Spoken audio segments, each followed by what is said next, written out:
Hello, everyone. So for this week's discussion, we're putting two concepts together from this course, and I chose two absolutely random ones from my notes. And what I ended up on was genetic predisposition and dichotomous thinking. So the predisposition is being born into an environment where your parents or guardians also upkeep their own values and create that environment.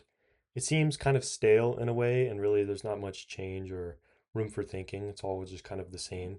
That's my definition of it.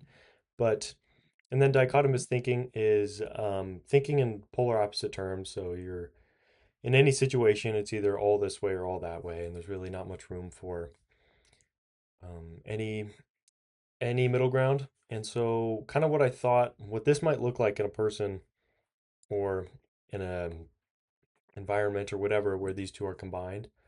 I imagine that the predisposition plays into the thinking. So it could be very likely that the parents or guardians think in a dichotomous way, and that might be imposed on you or the person who's affected. And I'm imagining also like kind of an extreme case where like there might be, well, this involves other things, but there might be like punishment or, uh, you know, difficulty when it comes to thinking like in a different way or doing things differently. And I think that would lead to massive problems later on in life if this were the case, such as when you go to live on your own. Um, Not only are you biased and tend to think all the way one way, all the way another, that could affect things like job opportunities, that could affect, um, I don't know, how you learn, the conversations you have, your own values, beliefs. You might be thinking this thing about yourself one day and then totally different the other. There's so many implications that could be true, but I'm just thinking in kind of general terms. But yeah, these two are not so easy to put together. So if you do have a better idea of them together, please let me know.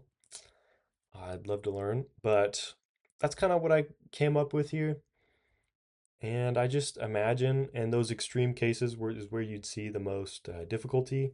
But in something where it's very simple, like maybe you, or for the example, the person is always thought dichotomously, but their predisposition could be totally separate. It could be a medical disorder, and maybe the two of those together just don't mix well. Like, not that there's like science behind what works well with another, but I just feel like more problems could be created in a way like that. But that's all I was able to think of. Again, not really easy because these are so random and so far apart, but I think that's the point. So, yeah, that's what I got here.